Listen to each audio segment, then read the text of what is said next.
Welcome to Happy Wife, Happy Life. We're your hosts. I'm Kendahl Landreth. And I'm Jordan Myrick. And we are two very unqualified, but deeply in love comedians who are here to help you navigate all things relationships. And on today's episode, Jordan, what are we talking about? We're talking about moving in with your partner.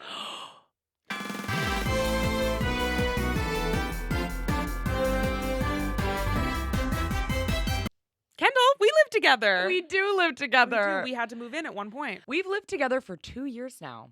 And boy, oh boy, has it been the best 2 years of your life. It really has. I know that sounds fake, but it really has. I have loved living together, but I also don't want to live alone. I've never been one of those people that's like, I want to live alone. I like being alone, but I'm too scared of intruders. I can't live alone.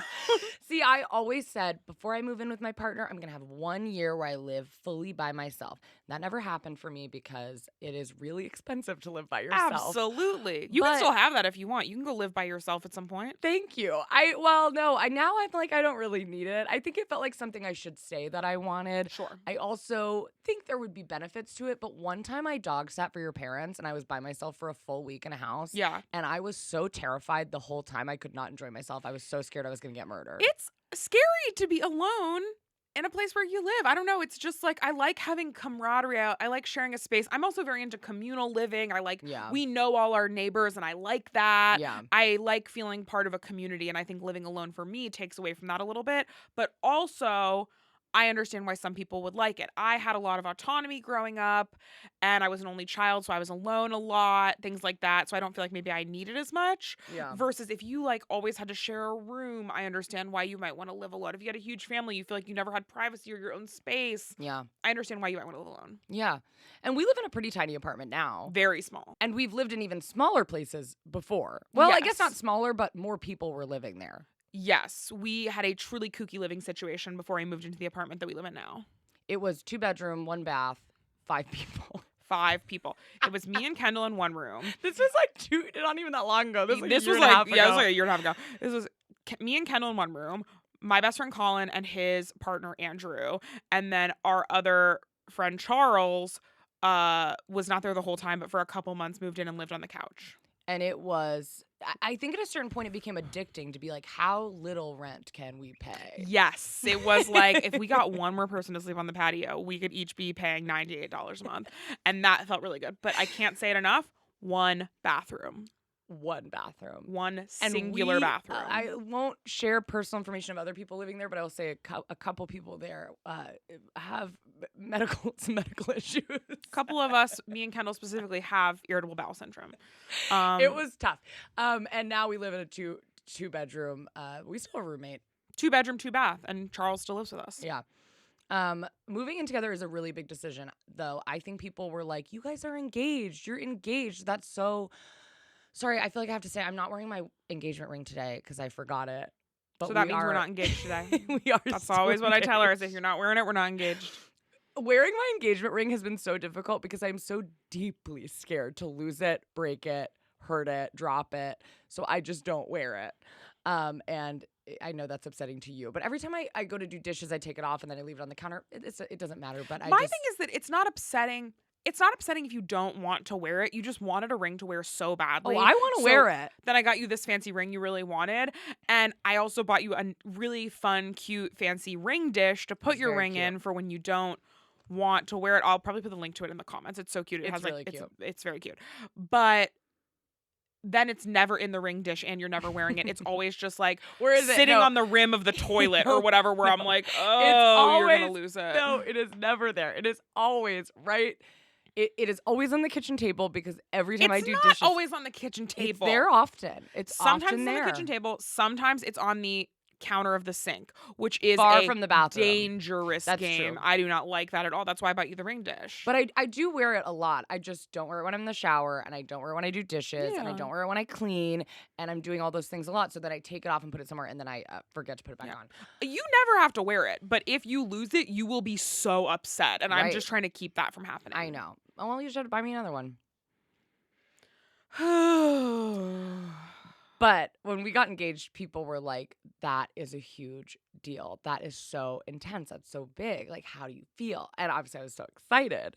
But that was pretty much where my feelings ended. I was so excited. But the big moment for me was moving in together. That Sure. felt like a huge step for me. I don't plan on doing this, but it's pretty easy to call off an engagement. I guess I could just be like, no. See, I feel like it's pretty easy to move out from living with someone. Wow, I don't think that is true. It's not the easiest thing in the world, but in the grand scheme of things, it is relatively easy. Keep in mind, I'm also coming from someone who like has only lived in cities, so you're sharing apartments, so no one has that much stuff. I think if you probably lived together for like 10 years in a giant home and then split up, that would be much more difficult. Sure. But for me, I kind of came to be an adult in a place where if you were dating for a couple weeks, you'd move in together because you're like, we got to cut down on rent. Yes. If we're spending consistent nights at each other's apartments, we need to just figure it out. And then when there's an issue, you just move out. You move in with your friend, Janice, and live with her for a couple weeks until you find a sublet room. Like, I feel like in cities, there's always somewhere you can pop out of your situation into a new situation if you have good friends. Oh, wow. Moving is horrible to me. And I've done it a lot and I'm very over it. And I also lived in New York City, so I was moving like every 6 months. We both have moved a lot our entire lives. A lot. But I think moving also, you are intertwining your lives, and that is a big deal. Even down to like when we met, we have our beautiful dog. That Angel was not my dog when we first met. She was your dog. Now she is our dog. Mm-hmm. If we broke up, now we've got to deal with that. If we break up, now I have to, there's a lot of planning that goes into place. Yes. I mean, a pet or a child makes things much harder. But in general, well, I guess we're starting it. I guess for me, I'm like, just move in together. Why not? Throw yourself into the deep end. If the relationship's good. If the relationship's bad, don't do it. But I guess if your relationship's bad, just don't date each other. Yeah, then break up. But I'm like, if your relationship is good, God, try it out. We are on fire with the relationship advice today. We said, if your relationship's bad, break up. Break up. Done. Answered. Solved. Solved. First of all, I want to ask you, what was the biggest transition for you when we moved in together? Well, two things. One, for some reason, you were like, we always have to take a shower together. And if you want to take a shower alone, Really? that is an attack on me personally. And I was like, that is so bizarre. But then I figured out how you showered, and I said, never mind, I never want to shower together again. Yeah, because I want to be in the center of the hot water. A shower time for me is like being by myself. It's not a sexy time personally. Sure. And you didn't even want to be sexy. You just want to like hang out in there, which is totally fine. But sometimes I would like take a shower and then you'd come home from getting groceries or whatever and you'd be like, you showered without me? Really? And I'd Did be I like, do that? Yes. Wow, I don't remember this. I think it's hard for me to remember because I could not care less now. I know, it's very that. different now, but I think at first you were like, that's a thing. I liked That's a taking thing. a shower together. Yeah, that's a thing. I like talking. I had a lot to say to you. Absolutely. I didn't have time for you to take a shower. There you But go. then I realized, truly, if Jordan and I ever shower together, it is you in the hot water taking a shower. It is me so cold, shivering in the corner, and me going, can I rinse my hair? And you going, 1 minute, 1 minute. And what Jordan means by 1 minute is I'm almost done and I'm going to get out of the shower and then you can shower. And then I'll be like, can you use the sugar scrub on my legs or whatever? Yeah, you don't want to take a shower with me. It's not kind. It's not a safe space for other people, right? Like I need the shower. I need the shower alone. It's a you-centered space. It's a me-centered space. And I think I'm very generous and giving and loving You are. in all other spaces. But in the shower, you become a monster. I am a monster in the shower. And so that was one thing that was hard. Okay. And then the hardest thing was that Kendahl believes at the time, I think you've evolved, but when we moved in together, it was difficult because you wanted our apartment to look like a generic Airbnb. You wanted no art, everything stark white, no tchotchkes. Sick to me. Disgusting. I don't know if I've to evolved. me. I think I've compromised. You wanted nothing. You wanted it to look like a model home with generic Pottery Barn furniture. Yep. And that is the opposite of how I live. If I could live in a haunted house, I would. Yeah. And I don't mean like a haunted house like Universal Studios, like a literal haunted house, a house haunted by ghosts. That's what I would prefer. Yeah. I love little items. I love photos. I love sentimental garbage. I have so many books. Thank you for calling it garbage. That's very sweet of you. You've come a long I've way. learned to compromise too. I'm a maximalist. Yes, and I am not, was not, will never be. I think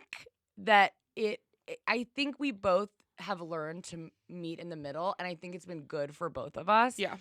I love minimalism because it is so easy to keep your apartment clean. And I see the benefits of that now. And I also think it can feel less wasteful because I think oftentimes people can be like, don't throw that away. Don't throw that away. That's wasteful. That's wasteful. Like, or we don't need to organize. We don't need to keep everything so organized, and we don't need to have a specific place for XYZ, blah, blah, blah. And I'm like, but then when you go to get masking tape and you can't find it because your apartment has so much stuff, it's so unorganized, what are you going to do? You're going to go to the store and you're going to buy more masking tape.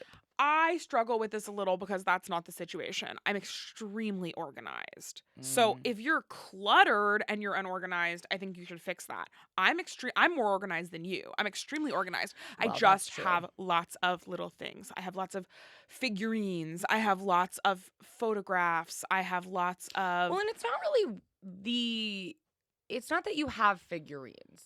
I think it's kind of the types of figurines you have. I know. In which it's not like a beautiful glass thing. It's a Furby. Like, let's be real. I have a couple Furbies. I have some art from the Beetlejuice movie. Some art.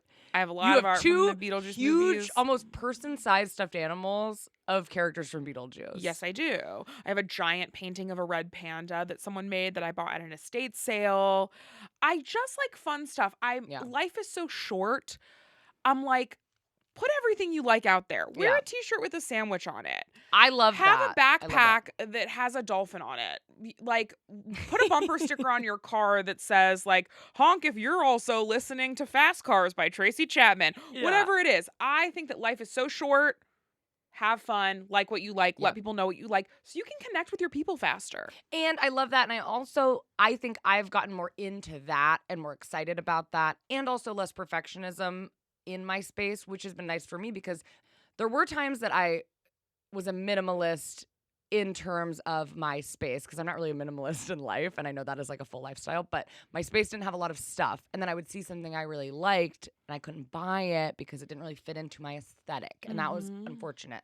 And I also think I hadn't really felt at home in a place in a very long time because like I said, lived in New York. I moved around so much. So my home was really functional for me. Whereas I think now our home, I walk in and I feel both of our personalities. It feels very special. I see things that we've bought when we've traveled and little things that remind me of you. And so I have really leaned into that and started enjoying it. And I think our house looks very not like a minimalist's house. No, I think our house now is a great Mix meeting of the minds. I think so too. And I think I understand where you're coming from. You understand where I'm coming from. So I think it's just been so nice. It's been nice to kind of build a space with you. And I suffer from the same thing. I grew up moving around a ton. And then as an adult, I lived in New York where you have to move every like 6 months to a year because they hike your rent up. And I was always just like, why would I ever paint a wall? Why would I ever buy a piece of furniture that I actually liked? Yeah. And now I'm able to do those things. And you've also gotten me to, invest in pieces that I like more and things like that. Yeah. So I think we're perfect. Well, and I will say, though, one thing I do think you've learned from me is I think it was very important to me that it is not considered waste to get rid of something. The waste happened when you purchased it. And I think true. A lot of people struggle with that where they're like, I bought this shirt because it was cheap. I didn't even really care about it when I bought it, but I bought it. And now I feel so guilty to throw it away or donate it or whatever you're going to do because that means that I did something I shouldn't have. But it's like you can work on buying more things that you really like and being more careful with what you purchase and more intentional about what you purchase. But keeping it in your house isn't doing anything helpful. Yes. And you're right about that. I think as long as you dispose of something properly, for example, like a shirt like that, now I would just either donate it if it was cool and someone else would want it, or I'll sell it on Poshmark if it's really cool. I love Poshmark. If they want to sponsor this podcast, call me. I love Poshmark. I've been using it for years.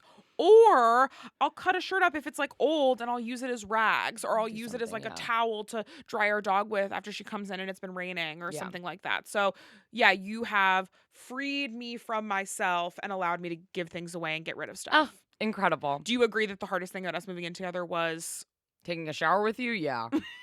I agree. No, the aesthetic. Yes. I think I was very anxious about moving it. I think you know this because when we started talking about moving in together, I kept going, where will my stuff go? And you were like, that's such a weird question. We will find a place for your stuff. But I was very anxious. And I think looking back, what I was really saying was, we're not going to be able to make this apartment look like my apartment. And that was very hard for me in a way that I think is chaotic. I think it's not helpful. It's like, yeah, if you're moving in with someone, it can't look exactly how you want it. I think I struggled, and we've talked about this before, but in the beginning, I was like, it feels like with maximalism and minimalism, there's not really a compromise to be had because I disagree, but I understand what you're saying. I think we've started to find one. I think we've found the balance. I think we've started to find the balance, but I think the compromise would be adding anything. So it feels like the minimalist is already compromising because my shelves truly used to be a fake flower. They looked tacky, but I was obsessed with them. A flower pot I bought at Target with a fake flower in it. A candle. I mean, there was nothing. It was so stark. No figurines. No figurines, no Furbies. No, what's your weird goblin that you insist on having in our living room? I was gifted an action figure of the girl Gremlin, and Kendahl hates it, and we're never getting rid of it. I have so much cool stuff. It rules. Yeah. And when I die, the estate sale is going to be good. Yeah.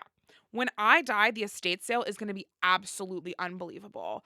Get your friends, line up. Gen Alpha, whoever's younger than me, that's you guys. When I die, get ready for my estate sale because you're going to want the stuff there. There's going to be a lot of good stuff. At the estate sale after Jordan dies, there's going to be a Funko Pop of Usher. Still in the box. Yes, I have I have an Usher Funko Pop. I have so many incredible books. You do. I have a massive DVD collection, which I can only assume will be like vinyl records at that point in time when I've passed. We don't have a DVD player, but we love to keep the DVDs. Well, you had me give the TV with the DVD player to my mom because you said we didn't need it. So let's be honest about what happened. The storage unit. To me, so we have a storage unit that we use for Christmas decorations, whatever, stuff that you need like once a year.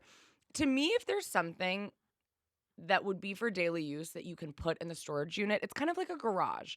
Then you just don't need it. If you can put it in the storage unit, why do we have it? This is my problem with Kendahl. Kendahl believes that everything should be put away. And I'm extremely organized. So in theory, you'd be like, oh, Jordan, why don't you agree with that as well? Kendahl will shove. It's bad. I'm bad about this. Kendahl will shove anything into a cabinet, a drawer, a closet, whatever, to the point where you can't even open it, just so it's not in her line of sight. And I personally think that's wrong. And I've said I know I'm bad about that. I really know. Every closet in my apartment is like the Zaboomafoo closet. It's until I've met you. Do you know what that is? Is that a relatable thing? Yes, absolutely. They open the closet and everything falls out. And that is how it was. But when people would come into my apartment, wow, your apartment's so clean. And I'd be like, you don't know the secrets I hold. Yes. You, on the other hand. Every drawer is organized. Yes. Every cabinet is organized. But also there are things that will be like out for daily use. I have to constantly tell Kendahl, please don't put my medication away where I can't see it. Because when I can't see it, I don't remember to take it. And then I become unwell physically and mentally. And you needed the DVD player every day? I would your line love of sight to use the DVD player, but this is the compromise, and we haven't talked about this yet, so I'm pitching this on the podcast. You said this is the compromise? This is something I haven't heard. This is the compromise that we're going to come to, and you're going to love it. I want you to buy me a DVD player. That's what I said the other day. Okay, great. I said I would buy you a portable DVD player for your purse. No, I don't want a portable DVD player. I want a DVD player that we're going to put in the living room to use with the TV. Oh, okay. Okay. It's just a player. That's great. They're like slender and I know what a DVD player is. Yeah, I want one of those to use my DVDs. That sounds great. No, to be clear, I love all your little things. But in the beginning, my little things. She's so condescending about it. I love all your little things. I do love all your little things. What would you call your Furby? A little thing. No, it's a time capsule art piece. Mm-hmm. The aesthetic of a Furby is so me, right? Like it's a little scary, it's very quirky, it's cute, but it's also kind of weird. Yes. It's a little campy. Yeah. That's exactly my style. But I love it now because I do walk into our home every day and I walk through the front door and I feel such a sigh of relief and comfort because I walk into a space that has things like a Furby, that has the Usher Funko Pop. Mhm. And I'm like, this is my home. Yes. And I love it. And I think there has been a lot of compromise that we've made. I do think our styles are very different. Yes. But we, via a Pinterest board that we shared, we each have 2 separate Pinterest boards where we put our dream homes, and then we'll go together through each one and be like, what parts of this do you like? And we've cultivated a Pinterest board that is a style we both like. That's a hot tip for moving in together. Yeah. Each of you make your own Pinterest boards, put on whatever you want, go through each of those together, and the things you both agree on, add to a new Pinterest board called like home together, and use that. It is so helpful. That was so helpful for us because I think your style has also changed a lot since we started dating. Yeah. And so I think that was helpful for me to get an update on your style because I think you like things now that you wouldn't have liked when we started dating. I think that's helpful to touch base on that. Well, and I think it surprised you. I think there were things that I showed you yes, that surprised you. And I also think there were things on your Pinterest board that you thought I would hate that I would be like, actually, I really like yes. that. So we were able to really get specific and learn how to make a space that's for us. Because I think when we first moved in together, we were more going with the like, well, you pick what the bedroom looks like, and I'll pick what the living room looks like. Sure. Because the living room is where people go, and no one will go in our, which is that not was fair. Kendahl's compromise, was that I was allowed to have the bedroom because it's a secret dungeon that no one else goes in, so I could make it as ugly, quote unquote, as I wanted to. Don't quote unquote, because I never said it was I'm quoting ugly. her thoughts. I know she thought it was ugly, and she was like, and I'll do the living room, the part where people see. And I think it is good because I think we've come to such a conclusion now. Yeah. And I also think there are things that you're neglecting to mention. Kendahl picks out all the paint for the house. Kendahl picks out all the furniture. Well, I think we really do it together. We do things together, but you bring them to the table. You say, I like this paint color. Do you like this paint color? And I'm like, yes, because I don't care what color anything is in terms of painting. Yeah. So I'm like, yeah, paint it whatever you want. All of the furniture in our house, you've been like, I like this. Do you like this? And then I'm like, yes. Yeah. So I think it is a trade-off. I think you handle more of the fundamental pieces of our house, and I handle a little more of the aesthetic pops of fun. Pops of fun. And I love it. I love it. What is the best part of living together, Jordan, with me? I want to spend every moment with you, which I know sounds absolutely unhinged, but I do. I want to be with you all the time, and if we didn't live together, I would be lonely because I would miss you. I wouldn't be lonely. I would miss you specifically. That's very sweet. I feel the same way. We have a lot of fun together. Yeah. And I think it's been nice for us to, for me at least, it feels like we both have such busy schedules, and I feel like it's so nice to be able to come together in so many little points during the day, whether even if we just, our schedules lap over for 5 minutes and we get to chat for 2 seconds while you're walking out the door. That's been so nice. I think that is the hardest thing about not living together is I have so many friends that are in great relationships, but sometimes they'll be like, gosh, scheduling time to spend together can feel so overwhelming because we're both so busy. And I totally get that. But when you live with your partner, if they're in a great relationship and they're feeling that, I'm like, just move in together. Because when you move in with your partner, that takes it out of it. Kendahl and I don't really have to plan to see each other because we just see each other. That doesn't mean we never plan date nights or fun stuff or specific events, but in general, you are getting your fill of each other constantly. Yeah.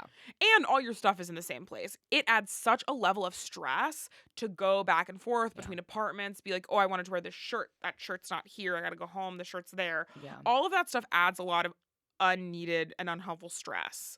So I'm like, if you are great together, but feeling stress from that, I think moving in together can really help with that. I also think it puts less pressure on the time you do spend together to be so special and so perfect, and we have to be doing something. Truly, every night, Jordan and I get into bed at probably, 9 o'clock p.m., and I play chess on my phone, and you read your Kindle, or you scroll on TikTok, and we watch a movie, and we always turn to each other. We're not speaking most of the time. Silent. It's fully silent. And we always turn to each other and we're like, this is so nice. And I look forward to it. Like, I really look forward to it. I remember having a conversation with my therapist where I was like, I have a hard time getting up in the morning. And I was like, I know screens are so bad before bed. It is so bad. And I was like, and I don't know what to do because it would be very easy for me to stop being on my phone before bed. I'm pretty, I have good willpower. I could just not do it. But I look forward to it all day. The time where you and I just sit next to each other and decompress. Yeah. And sometimes we're holding hands. Sometimes we're fully just not speaking. And then, of course, we have nights where we chat late into the night and laugh and whatever. But I think if we did not live together, I would feel guilty coming into your apartment and playing chess on my phone for Sure. 2.5 hours in silence. Because I would be like, God, I'm a really shitty girlfriend. But I think living together, it feels just like we can truly decompress together and enjoy each other's presence. Absolutely. I agree. Yeah. Now it's time to move on to the heart and soul of this podcast, your audience questions. We asked you on Instagram your questions that you had about moving in with a partner, and you sent us a slew of incredible questions. Absolutely. And I do just want to remind people that you can write in personal questions. We have an email address specifically for dating, relationship, love questions on our link tree. So go there, send us your questions. We And want to answer follow. them. Yeah, we really do. And we have an Instagram where every week we'll post kind of a prompt. But if you just have a random question, you're like, I gotta know. I don't know, maybe we'll do an episode that's just audience questions. Audience questions from the email. Who knows what we'll do? I love that. Please send in your questions. So here are your questions about moving in. I'm always, once again, shocked how relevant it seems to be in people's lives. We always get questions that are like, today my partner asked me to move in with them, so I need you to answer this You're fast. like, And I'm like, "Today." sorry, this episode comes out in a month. But so here are your questions. Okay. Separate bedrooms when people move in together, good or bad? I've heard of a lot of people doing this. Yeah. I think I'm always very hesitant. I shouldn't have started a relationships podcast. I'm always hesitant to give relationship advice because I'm like, to each your own. If you have, I also think it could be a little hypocritical of me because we share a room, but I desperately want an office, which feels like it's kind of doing the same thing. I've also heard that a lot of people who have separate bedrooms don't often sleep separately. They just have a space for their own stuff, and maybe they have a desk in there. I also think sleep is so important. Yes. And I have a lot of friends where like one of them has insomnia or one of them snores really loud, or even just friends that have two different work schedules. Like one person works at night and one person works during the day or things like that. And I think that you should do whatever works for you. If it feels better for your health, physically or mentally, do it. Separate bedrooms are awesome. Yeah. You don't need to be up under each other every minute of every day. If you never want to sleep in the same bed again with your partner, who cares? That's agree. not my business. And, I'll share something a little personal, which is that when Jordan and I first started dating, I remember we had this conversation. As we know, Kendahl was a little insecure when Jordan and Kendahl started dating. Absolutely. And I said, I would never want to sleep in a separate bed, ever. I was very like, full stop, never. We would never do it. And you were like, interesting. And you disagreed with me. I do, yeah. And I don't believe that anymore. I am totally with you now. Or that I'm just like, totally, if you want to sleep in separate beds forever, even for no reason, do it. Who cares? Obviously, if there's other issues, or if you have to sleep in separate bedrooms because you can't fucking stand the sight of the other person, then yes, that is not a good situation. But if you have a wonderful relationship and one of you snores, or one of you moves a lot in your sleep and one of you's a light sleeper, or you have a kid, I know a lot of people have a baby and they're like, well, why would both of us get no sleep versus one of us having like a night shift and the other person, that person can take a nap during the day and then I'm like, yes, that all makes sense. I think to me, it used to feel like, well, people who fall out of love with each other or parents who are unhappy with each other, that's who sleeps in separate beds. And that comes from a place that's not true. But I think the more secure I got in our relationship and the more secure we got as a couple, I was like, oh, I don't need to sleep in the same bed as you to feel comfortable in our relationship, loved by you, wanted by you. It's just one thing. It's just one thing that might work better for us to sleep separately. We sleep together, but we don't have a problem with it. Yeah. But we also use what is it called? The Dutch method? We use the Danish method, and this has changed our lives. If you're thinking about moving in together or already live together, bless Denmark, because you all need to do this. So I used to wake up in the middle of the night every single night. No clue why. Could not sleep through the night. Tried a bunch of things. Could not seem to do it. Saw on TikTok people doing the Danish method, which is a thing in Denmark where customarily they sleep with two different comforters. So each person has their own comforter, not touching the other person whatsoever. I was like, Kendahl, we gotta try this. Kendahl was like, okay, sure, I don't care. We try it. I have not woken up in the middle of the night one time since we started doing it 6 months ago. It made me feel so guilty because you always were like, I never sleep through the night, and I felt so bad, and you'd be so tired, and I was like, I don't know, like, what can we do? And to realize it was because I was waking you up, taking all your covers. Kendall's ripping all the covers off. Kendall's thrashing. Kendall's punching. Kendall's whipping back and forth. How did you not realize? Well, and I don't like, to me, covers are not used for warmth. I mean, we live in Los Angeles. I ball all my covers up and I hold it like I'm a little hamster and it's my walnut. And that is how I like to sleep. And that was not conducive for two people. The classic hamster and its walnut. Everybody knows that famous hamster and walnut trope. But yes, the Danish method has changed my life. I will never go back. Everyone should have their own comforter when they're sleeping. Not only does it help you stay asleep, it feels so luxurious. The only downside is that it's annoying to put 2 duvet covers on instead of just one. But the fix to that is to make your partner do it. Ding, ding, ding. And I do it and I owe it to you because you didn't get to sleep for 2 years. Thank you. But I think there are little things, and we've talked about this before. I think there are little things that couples who maybe are struggling a little bit hold on to very tightly. For example, we will never not sleep in the same bed. We will never go to bed angry. And go to bed angry is too much because we're never like so angry at each other that it's like whatever. But you never go to bed in an argument or whatever it is. You always have Valentine's Day has to be perfect every single year. And I'm like, it's actually the other 24 hours a day, 365 days a year that are most important. And I think once those things become more solid, the things like that don't start to matter as much. Yeah, absolutely. I think there are people who are like, well, my relationship's hard, but my husband always opens the door for me at Cracker Barrel. And it's like, that's nice, but he's also so degrading Who in to your you. family are you referencing? Oh, man. Here's another question from our viewer. How long is too soon to U-Haul? Jordan, would you like to give a little definition of what U-Haul is? So, if you're not a member of the lesbian community, U-Hauling is when you immediately move in together after starting to date. It's a very popular lesbian trend. To my understanding, and I don't know if I've read this in a book or if it's just something that makes sense to me, so don't quote me on this, but I imagine this comes out of lesbians couldn't have relationships for so long, so they would move in together as roommates. And when you can't go on a date together in public and you can only spend time together in private, pretty quick to move in together, be roommates, so you can have any kind of relationship at all. I think that's where it initially stems from. Now it's become kind of like a lesbian trope that lesbians meet and immediately move in together. Yes, and also goes off of this. People always talk about a lesbian first date is 24 hours long. Sometimes I know there are people who've gone on a first date and never left the first date. They've moved in together. They've stayed at each other's house for weeks and then just moved in together. It happens.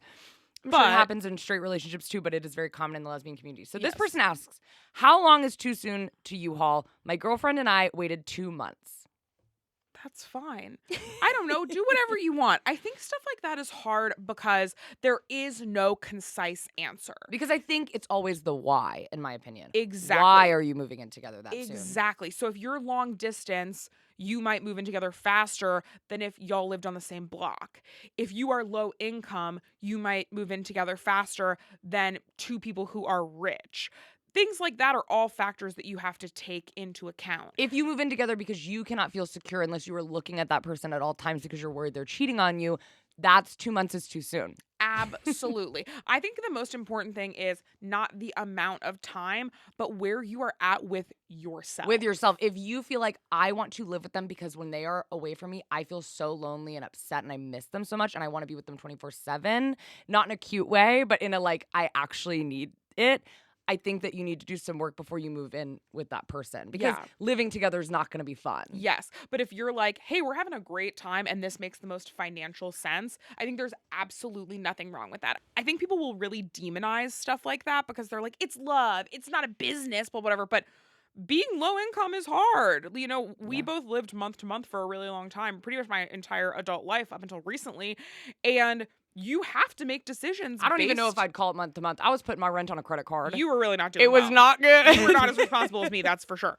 But you have to make decisions that are right for you. So I would say if you're in a bad emotional place, be careful. Figure some stuff out first. Don't move in together. If there are other external factors that make it make sense, go for it. That's my take. Yep. And you can always move out. It is annoying, but if it doesn't work out, it doesn't work out. Yes. But if you think that you're moving in with someone who maybe, I do think what's hard about 2 months is you don't really know that person 100%. fully. And I think that can be scary. And when you are intertwining all your things, your income, I think it can become complicated if you do break up and then that person is like, I'm going to steal all your furniture and move to Nevada. It's like, wish I'd known you a little better. That happened to me. No, it didn't. And that has happened to Kendahl. No, but we got through that. That was a hard, you I took did all my that to stuff to Kendahl. Nevada, but I was understanding and it was fine.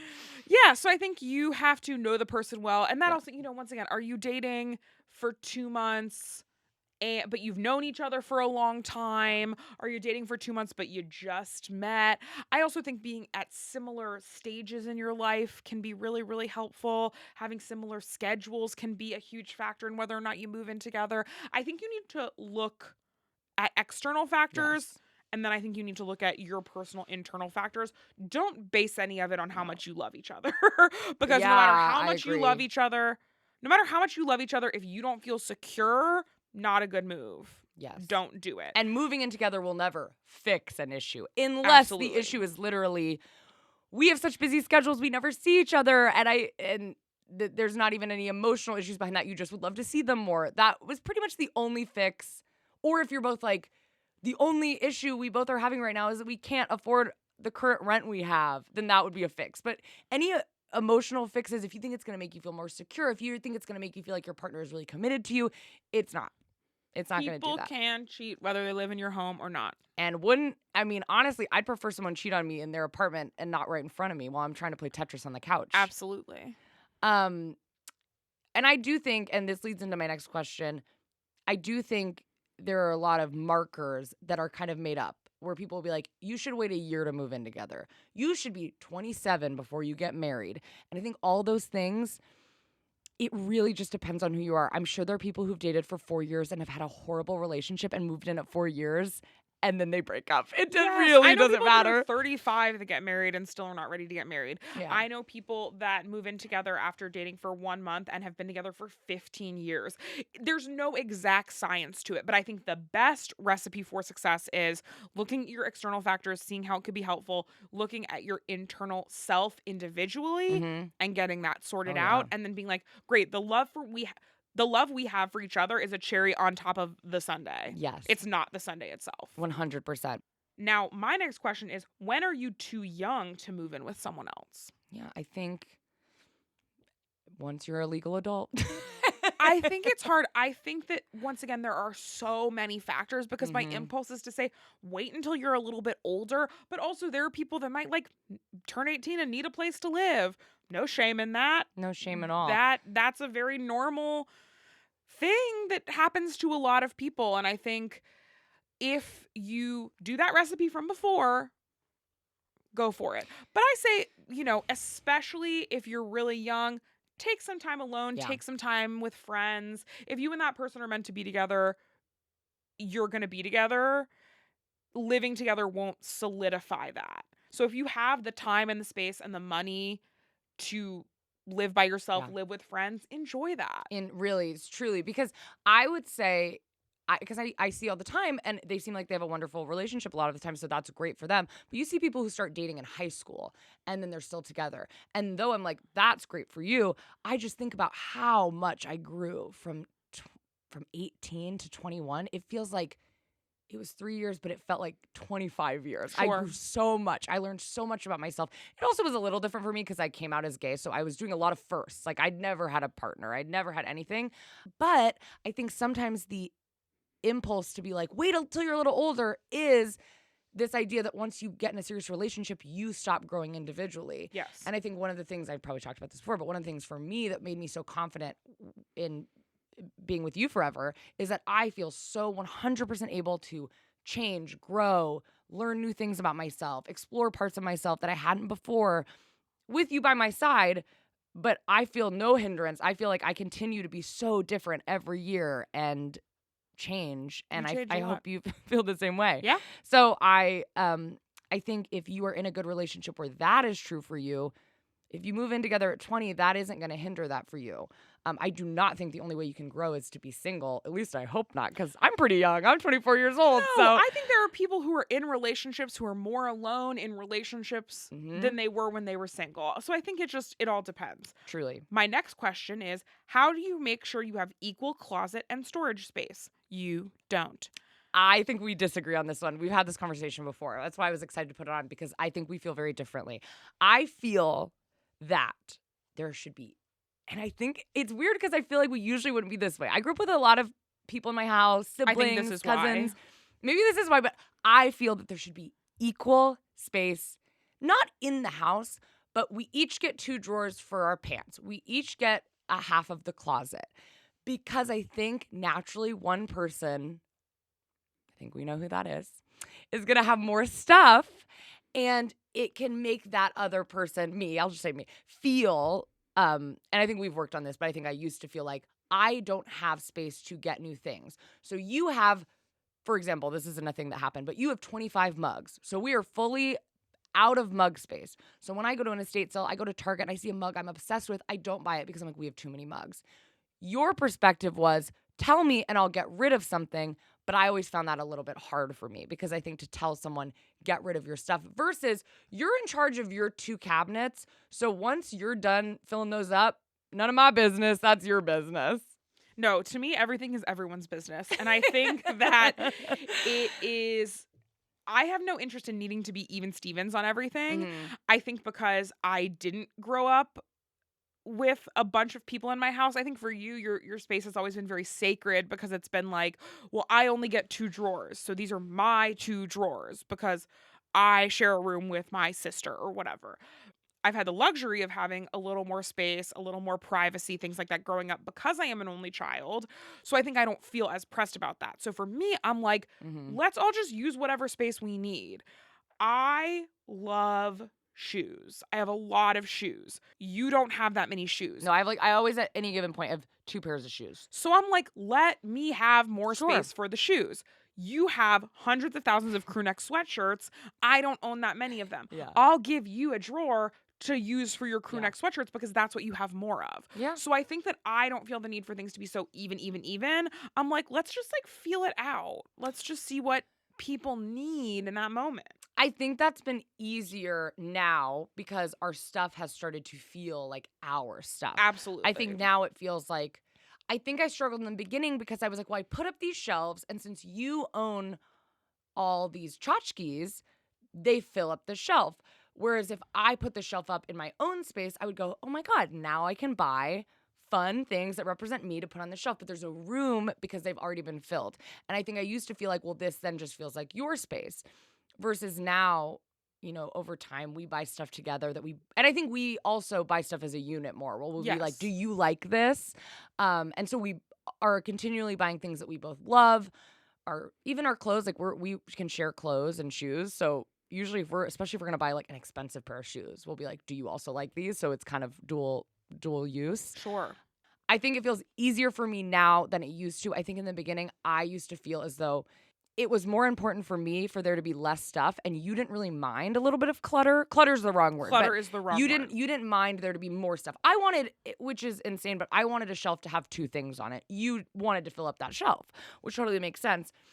So I knew my standard for how much stuff was so insane that I would just be like, I don't get any more stuff, because I think I would assume that if I bought something, you'd be like, there's space right here. But in my head, I'm like, there's no space. There's already too much stuff on that shelf. Well, and I also feel like a thing that I would run into is if we put up a shelf and we can fill it now with stuff, an appropriate amount of stuff, great, let's do it.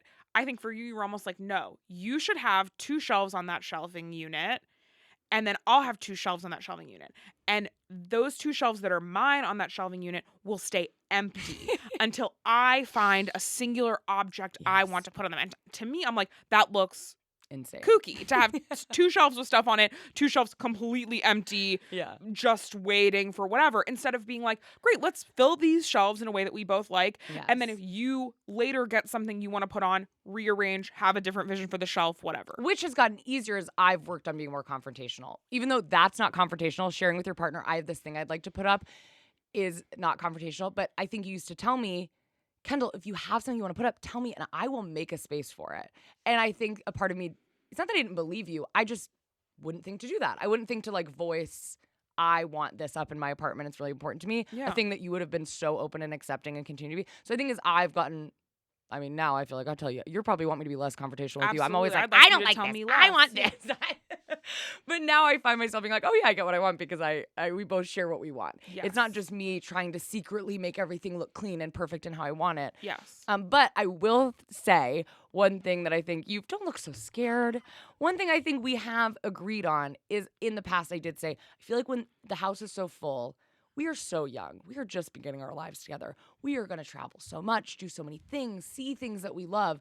So I would love this space to feel like we can add to it and bring. And in I've new gotten rid things. of a lot of stuff. And you have, and I want people to know Period. you've also kept a lot of stuff because I'm not like making you throw all your stuff No, away. you're not making me throw all my stuff away. No. Okay, next question. I really think this question is good. How do you nicely tell your significant other they need to change how they live before you move in? Ooh. That's a tough question. Not nice at all, I guess, for me. I don't think you have to do it in a rude way, but I'm like, if you're about to move in together, you are going to have to be honest with each other 24/7. Now is the time to start. Mm-hmm. And it also depends on what it is. Is it a small thing where you can just go to them and be like, I would really appreciate it if you would pull the shower curtain open so it didn't be all scrunched up and mold. Say my name, Jordan. Kendahl? Say my name. Kendahl? No, but if it's like one small thing like that, or if Yes. it's like, hey, I feel like you like really let the trash build up before you take it downstairs. totally. Things like that. I'm like, if it's one little thing, just be like, hey, I would really appreciate it if you would work on this because it's just like a thing for me. Yeah. And I think when we move in together, that would be something that's important to me. Easy, done.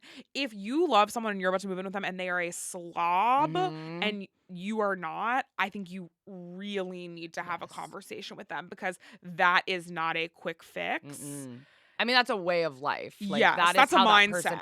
And I think what is something like that feeds into so many other issues. If you have a person, and we're not talking about someone, I know I'm the minimalist who likes everything to be fully Clorox wiped at all times. And I do have a little bit of, I'm a germaphobe. So I'm hyper clean. But I'm not talking about someone who keeps their shoes on at when they walk around their house. And that doesn't, I know that's too much. We don't like that. But that's not a slob. I think there are people who have different standards. That's what I'm saying. We're not talking about someone who has one or two things that they could do differently that you would Sure. like them to do But a differently. person And you who's- might. Sorry. No, I was going to say something I think to keep in mind too is you might not be right. Don't go into it being like, I'm right, because they might do something a different way as you because they like it a different way. So y'all should have an open conversation about that. But if you are about to move in with someone who like their room is a filth den. It has a Moldings Dunkin' Donuts cup next to the bed. There's just food on plates, on dirty laundry. There's bugs. The dishes pile up a foot past the sink. Like, their shower. This is one because I have dated people, and I feel like I feel like if you've dated at all or had any one night stands, you will, ever so often you will go to a house where someone's shower, you get in 2 inches of water in the shower.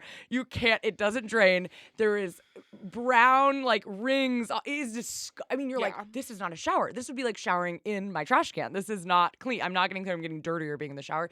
Things like that, I think, speak to different issues. Absolutely. And I think for me, that person would need to show me that they can be responsible in their own space before I joined a space with them. 100%. So I think you really have to assess, are these things small preference differences that y'all should just sit down and calmly and maturely have a conversation about, I like this, you like this, how do we meet in the middle?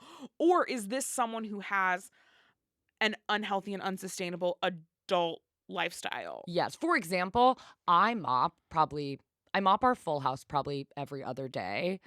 That is unnecessary. That is ridiculous.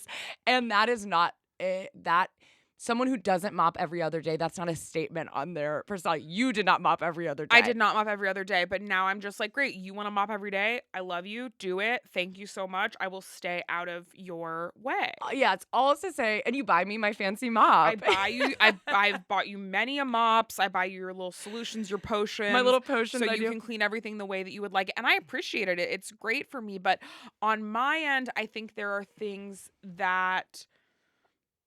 Well, the reason I say that, sorry, just to finish, No, because I think it'll help.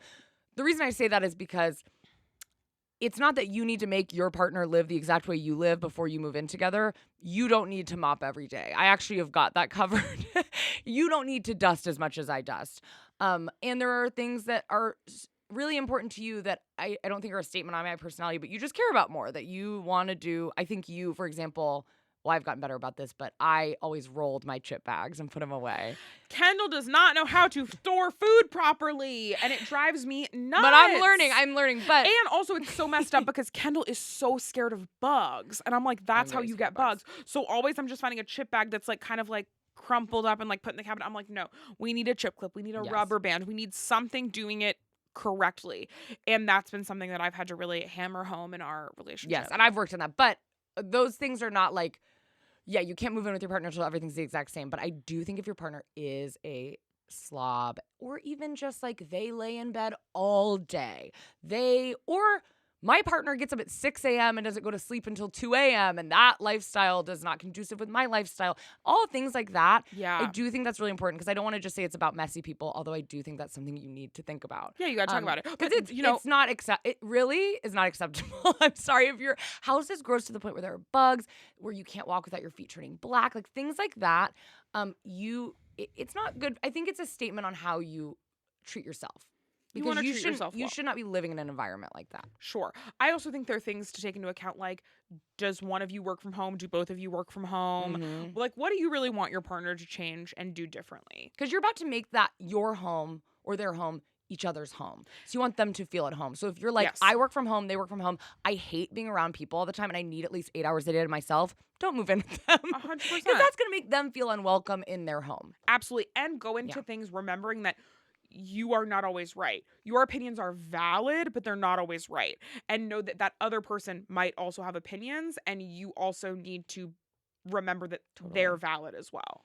Do you have any other last questions? We got a little bit of time. I have one more, okay. How do you make a chore list and give it to your partner without acting like a parent?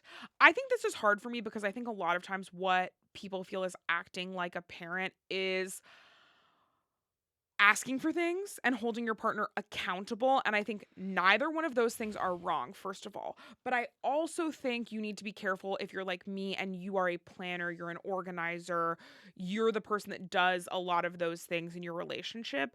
I think you need to remember that you're not bestowing a task upon your partner. You are working together to create a home. Because what I will say is I don't think it's about you being a parent. I think it's about your partner acting like a child. You know what I mean? Because it is very normal. And we've talked about this a lot because you do. I'm not saying nagging because it's not in a negative way.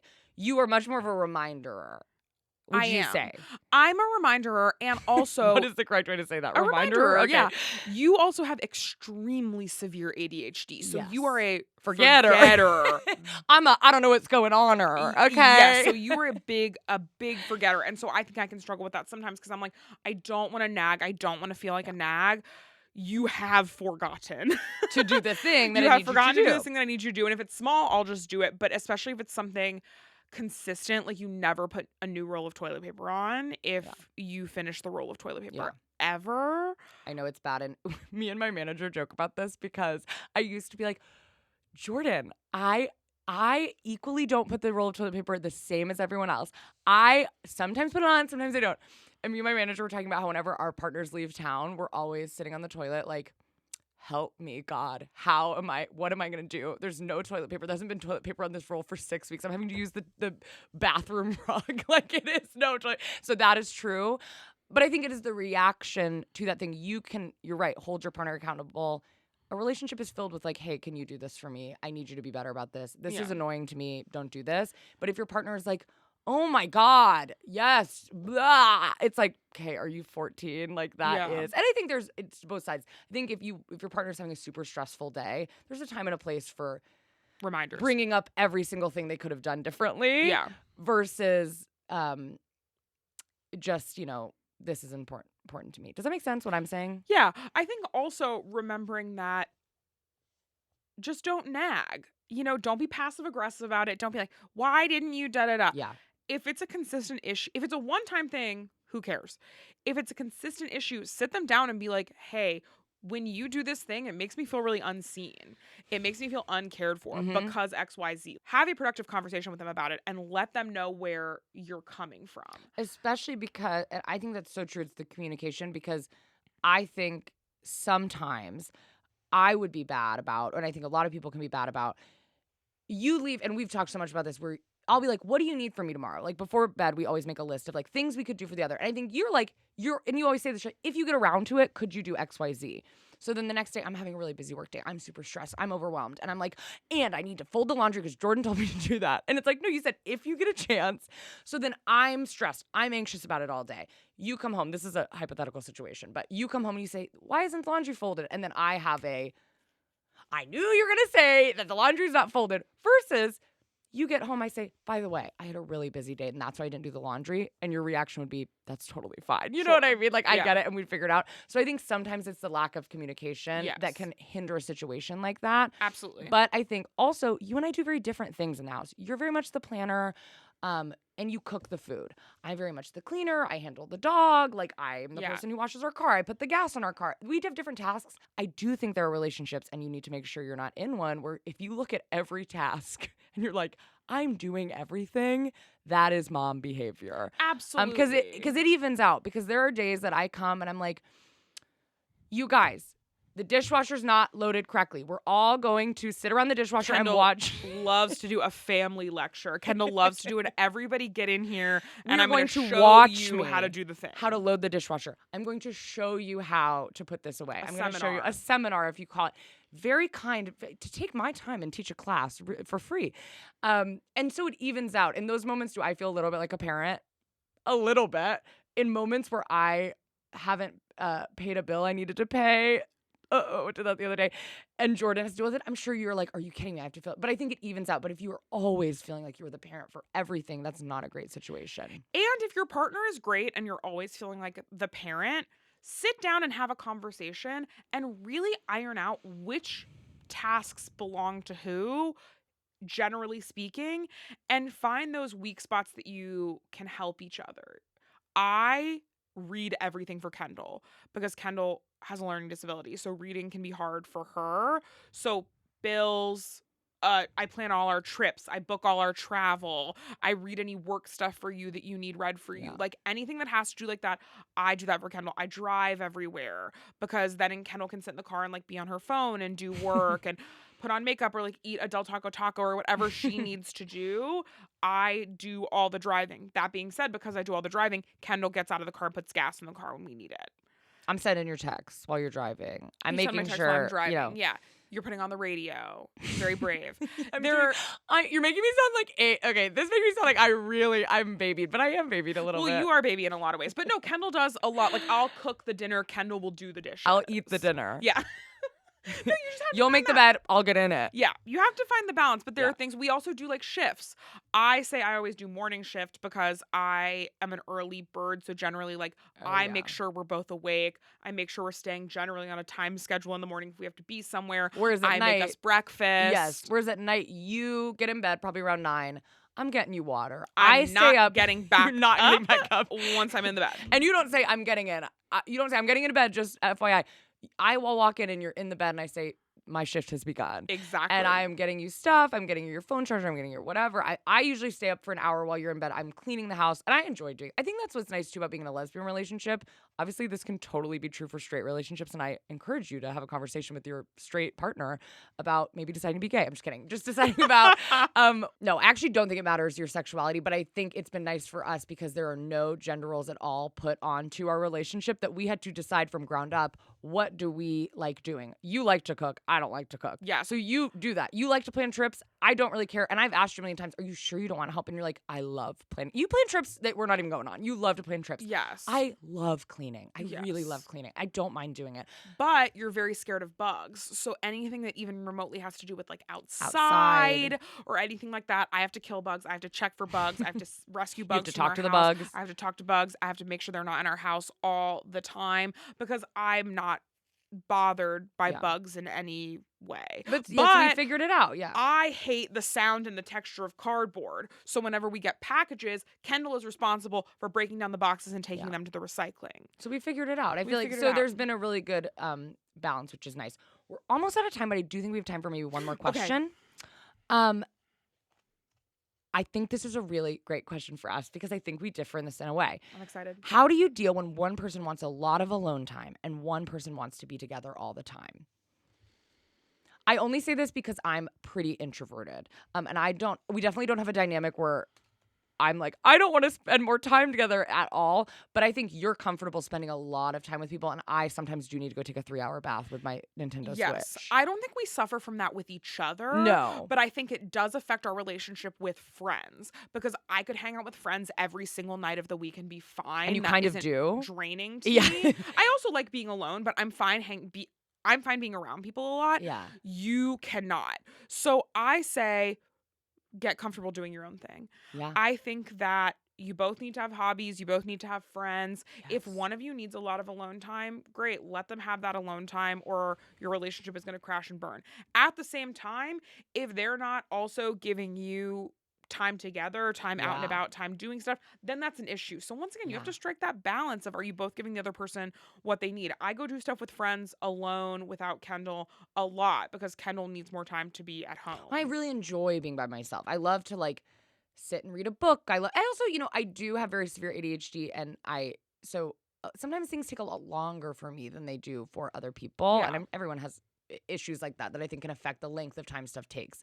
And so sometimes at the end of my workday, I am really exhausted mentally, not physically. Most of the time I'm working from my couch, but I am very mentally exhausted from the Zoom meetings and I'm sure a lot of people relate to that.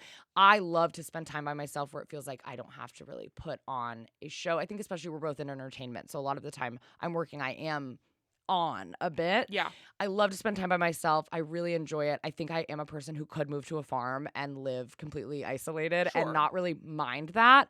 I don't feel socially drained when we spend time together. So I think you're right. It is about the going out and doing stuff, but it is a compromise. There are nights that I don't necessarily want to go out that I am not like, no, I'm not. Because there are people like that who have a partner that you just never see. You're like, we've Sure. never met this person.